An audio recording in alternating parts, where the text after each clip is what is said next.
Now, yesterday, let's start off with this.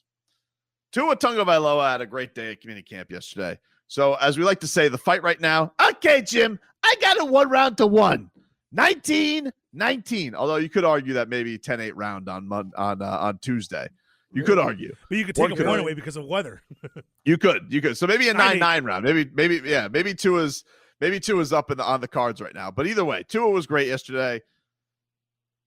Normal camp, which is good to see. Them zinging around the ball and all that type of stuff. I tell you what the reports are. I don't know. Can I ask you a non-Tua question and see if you care about this? Because I never know. I never know what I'm allowed to care about with you. Yeah. Apparently, the word on the street is, Leroy, Noah Igbinoghene's balling out. That he's looking good. Coaches are raving about him. Players are raving about him. They all say that he's the most improved guy in the offseason. Here's what I would say.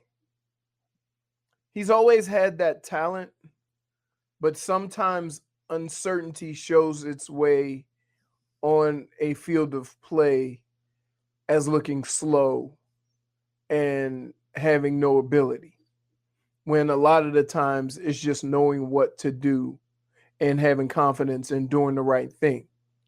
So with a year under his belt, maybe he's more confident in what he's doing, and therefore his abilities are showing because he has more confidence in what he's doing. You know what else gave him more confidence? What? Like the Marlins should do with their players. They gave him his number that he wanted, number 9. He looks good. Oh, single-digit cornerback. That's cool. That's cool, dude. Right. Just saying. I kept my Noah Igbinoghene stock. All right. A lot of you are rats off a ship. I kept it because you throw it near Noah, he's going to pick off your thrower. Stolen McRib says it best. So a player played better after more practice. In other news, grass is green and rain is wet. Well, but it's not just practice though. They're saying like even in the offseason how he's improved. Like they have there's got to keep in mind there's got to be some level of the same things we said about Tua, he experienced too, just at a different position. Right. So come on. We got to be smarter than this. Like, I hate stupid fans. It's not stupid. Don't be fans. stupid. It's stupid, dude. If you're a Dolphins fans, you have a lot of draft busts in your history, and if you start to see the same things, it's okay. Was last year not an exception to life? What? He said that he couldn't. So no, Robbie. You didn't have to do anything differently, and you didn't have to learn anything new, and you didn't have time to do it, and it was fluid. It's just the Dolphins. It's not like the other 31 Why teams. Why would he give a rat's ass what happened before now? All right, but the other 31 teams all have the same thing. He doesn't know that, Robbie. Do you think you think Noah being do you think when you go to the Dolphins, Robbie? Hold on. Stop putting the past on these current players who have no idea what the hell you're talking about. Right, but it happens all the time. The same thing with Thad Lewis. Why would they care? The more things change, the more things stay the same. Until you see would it. They care, why would you believe? Robbie, they weren't here. Why would you, as a Dolphins fan, believe anything different until you see different results? Like, I don't understand that. I mean, their last. Hard Damn. Well, their last DB pick, with Xavier went really well for them. Well, they also took Minka, and he quit on the team. That's a character thing. That's not Minka. That's not Minka's talent. Like people acknowledge Minka's a good player. Now maybe a little bit overrated and lucky, but yes, people acknowledge that he is a good player. Or some people say that I don't believe this, that Brian Flores misused him by having him move around a lot, and then he goes to Pittsburgh and he plays in one place. And, look at the difference of Minka Fitzpatrick. I think Leroy's down for the count. He's back on his Skype, J-Fig. I think he's working again. Well, man, I want him to hear this dark arts. All right, let's get to these. Like Robbie, you got to stop that, dude. What? How? Look, if you felt like this forever, you would be miserable, right? If you continue to say, this happened in the past, you have new everything. The Dolphins haven't won a playoff game since 2000. Hold on. You got a new coach. You got a new GM. You got everything looks good. Everything looks positive. Yeah. They look like they're going in the same direction. And you're the first guy to say right. same old Dolphins. It's not. They've had same new organizations before. It's not like they've had one organization for 20 years. It's like the fourth different regime. Okay, but when is the last time you felt this confident about every time? No, we that's felt not true. After Adam Gase's first year, he took the Dolphins to the playoffs. That's not true. Never with Philbin. Sperano and Tobin never did with Gase. He's right. I would say Sperano's probably the way. Like Sperano's first year, where they took Jake Long, and we were all like, shouldn't you take Matt Ryan? But they ended up toughing it out, and they had a great first year, and Chad Pennington dropped into their lap. Remember Stock Saban? was as hot. Year two of Sperano Parcells, like that was as high as it got. Yeah, right. Saban winning the last 6 games of the season, going 9-7. Then you trade for Culpepper, and you're thinking Super Bowl. This team that was look in all those situations that you're naming.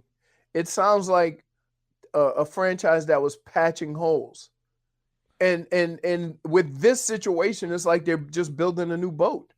Well, let's patch some holes with some dark arts. All right. This will warm your heart, Leroy. Who do you want to start with, Robbie? I think we got to warm up with Jeff Saturday.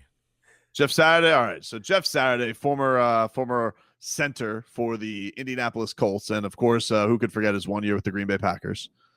He was on Get Up, or as I like to call it, Jet Up. He was on that yesterday, and of course had to react. We had to get the national 2 of 5 interceptions in minicamp. Jeff Saturday, your thoughts? Yeah, medium level of concern here, Green. I mean, when you think about, it's not just the 5 interceptions yesterday, right? I mean, we publish what everybody's doing in OTAs and accuracy, and, we make all these comments. Every coach thinks every quarterback's great in June. But when you look at the comments he had last year, Greeny, about I really wasn't that prepared. I didn't know the offense. I didn't have full command. I just kind of rode with whatever play was in there. Those are the things that bring concern, because now you question in your head if you're in the locker room, well, is this because of lack of preparation, or is this because we're asking him to throw balls into windows that we would not do in the season? So I think it's mixed for me. I usually don't get too concerned over guys in OTAs and minicamps, but this, because of the conversations he's had prior in the offseason, gave me a little bit of concern and hesitation. Little Spoon Society says on Twitch, I remember that guy. He got yelled at by Peyton Manning. Forget him. He's also a guy commenting on quarterbacks that had the luxury to go from Peyton Manning to Aaron Rodgers. He's I like how he orders his takes like he orders his steak. Like he's like a medium level of concern, Greeny. A little pink in the center. A little pink in the it's not all the way cooked, but just a little bit. Just a little bit. Are you gonna Oscar that? Get a little crab sauce on top. Yeah. A little garnish. Look. Is he the OG, by the way? Is he the OG fat lineman who got skinny after playing? Like I feel like he's Joe the Thomas. guy that we look a lot of them do. A lot of the white ones do. Yeah, Joe Thomas is like real skinny now. Joe Thomas got jacked. Yeah, he's in great shape. All right, who do we have next on the dark arts? That wasn't too bad. I'm not surprised. But the thing that's always silly about it is like we can, and this is, it's funny because I went on, I don't know, I think it's 10. I don't remember what station. It's our Odyssey station in Portland. The name escapes me, but I went on with Portland, Tobin and Leroy yesterday to talk about the Eric Spoelstra thing. And apparently it was dead in the water. Like they had reports I didn't even know about where they're like, oh, it's dead in the water. I'm like, it kind of sounds like you guys just found out it was fake, but whatever. So I got like 2 spoke questions.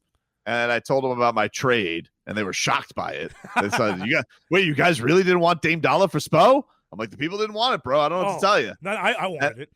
Well, that's you're not everybody, Robbie. I got yelled at a lot. Yeah, he's just true. But then they swerved it immediately to Tua, and they're like, hey, about this Tua and his 5 interceptions in minicamp. I was like, are you effing kidding me? So who else we got, Robbie? Right, do we have a... How about Colin Cowherd?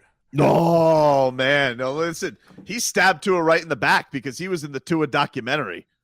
In the Tua documentary, he was his number 1 cheerleader. What did he have to say yesterday?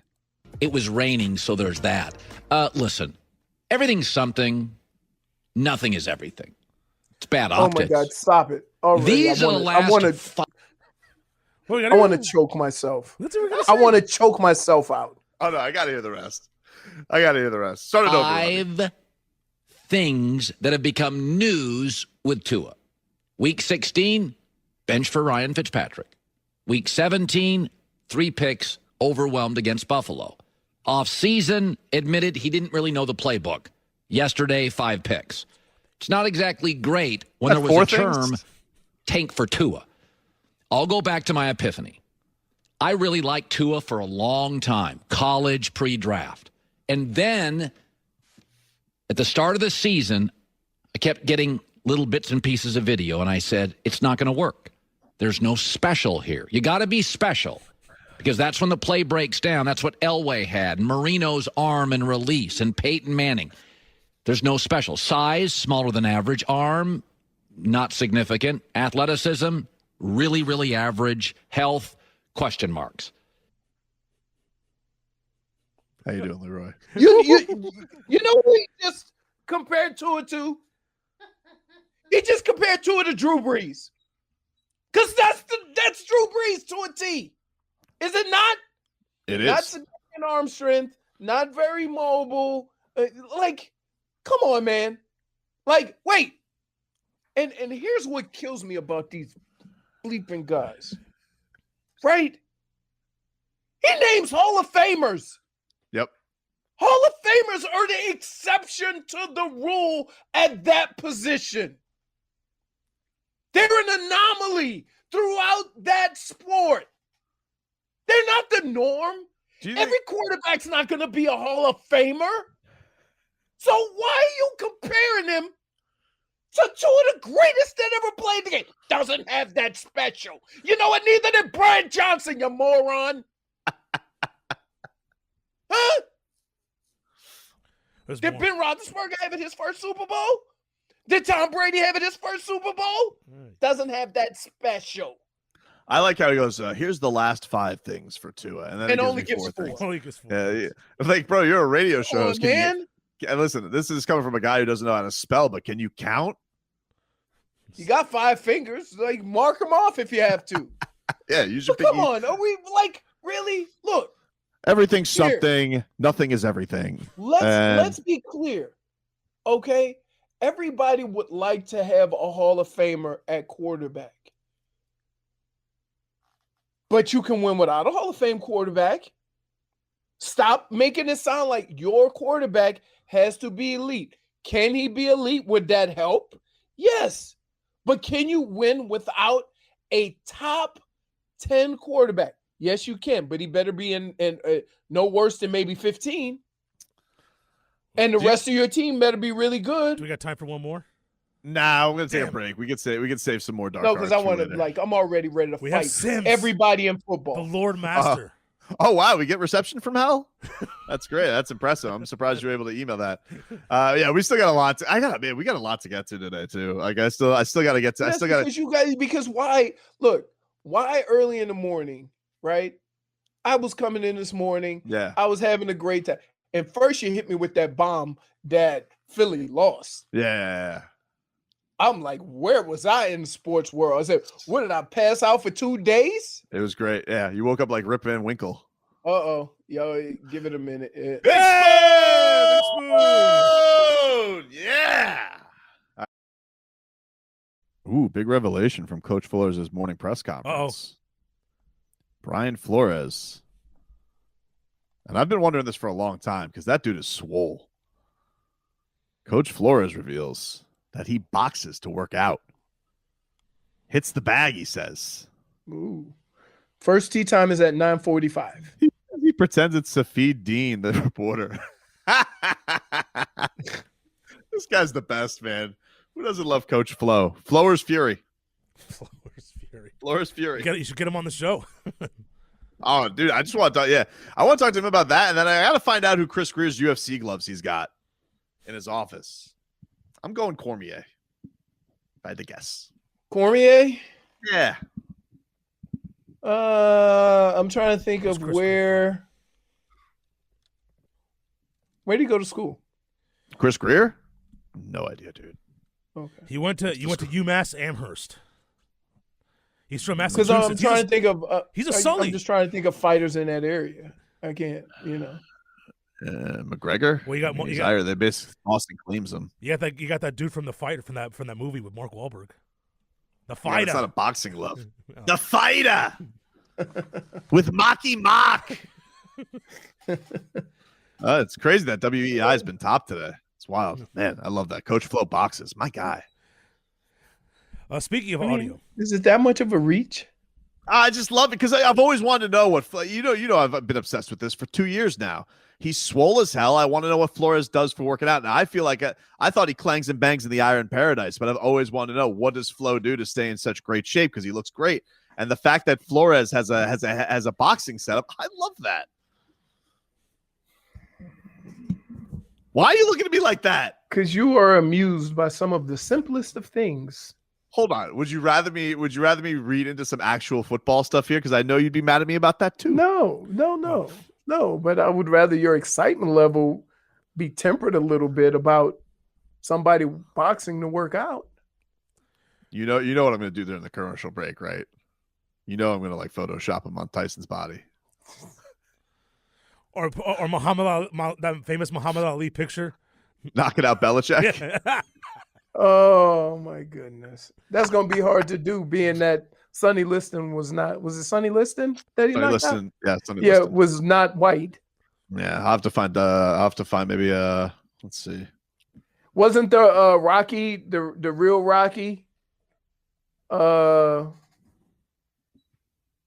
taken from one of the fights with Ali? Yeah, it was. What was dude's name? Real Rocky? Balboa? Chet Balboa? I don't know. I thought it was Marciano. Chuck Webner, that's right. Should know that. Yeah. Shame on me. Well, speaking of Dolphins and Brian Flores, Tua had a nice rebound day yesterday at minicamp. Hell yeah. I got to call it both ways. We talked about his terrible first game. Don't do it like Colin Cowherd does. and Robbie, why don't you ask me how much I care about him having a bounce back day? How much do you care about him having a bounce back day? Little to none. But how much do you care about Brian Flores hitting the bag? Even less. Now what? Wow. The hands. Dude stays in shape. Okay, great job by him. Now we played some dark arts earlier. We played some Jeff Saturday. That was a warm up. Then Colin Cowherd. But maybe the best of the dark arts, the Lord Master himself, Chris Sims. He is the master. Although I will say that Skip Bayless won me back today. And here's Chris Sims saying how the Dolphin fans should be nervous about Tua Tagovailoa. This was after the mini practice when he Tua threw 5 interceptions. I think a little. I'm going to say nervous is the word I'm going to use, and I don't mean that as in like. Just nervous as far as what you're going to get out of the quarterback, position. We don't know. Again, last year it was basic, and I know it wasn't the greatest talent around him and all those type of things, but, they really had to micromanage him big time.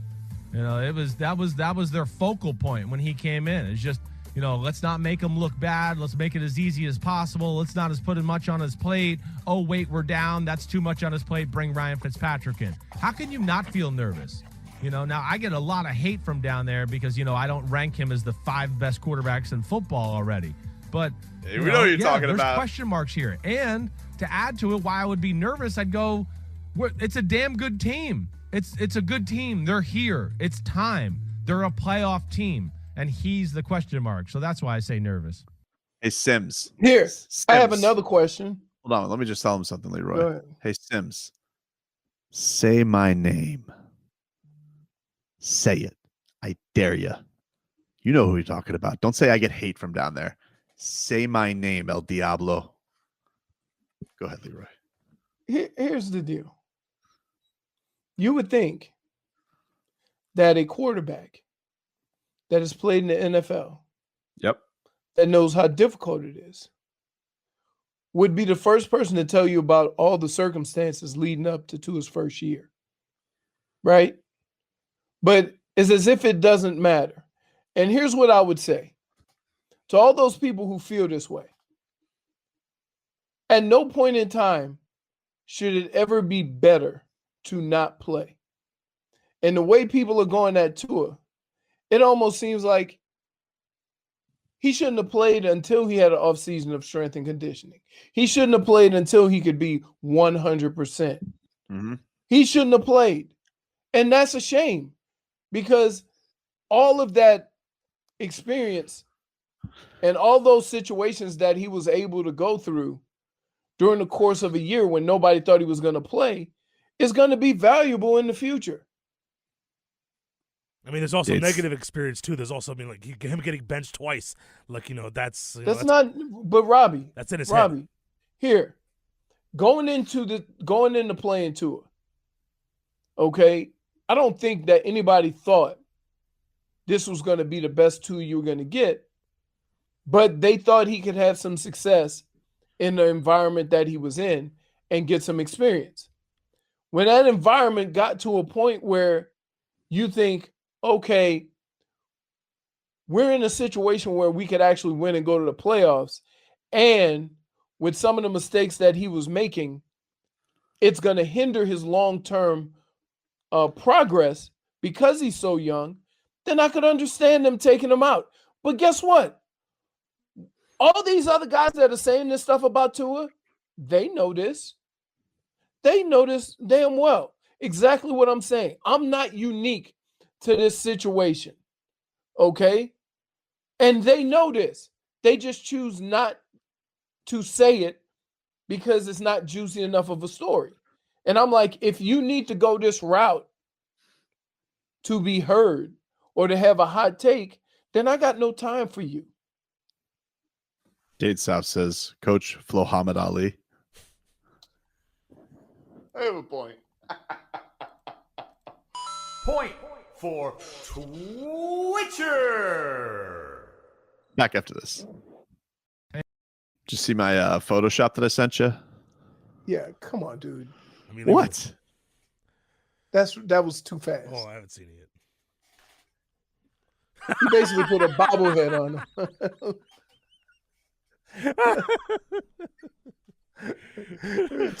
But you know what Bill's saying right now? I'm no Mona Lisa Vito of boxing. Oh man, that makes me happy. I love the fact that Flo hits the Do heavy you bag. think Flo could win a fight with a head that big on a body that small? I don't know. I was just rushing.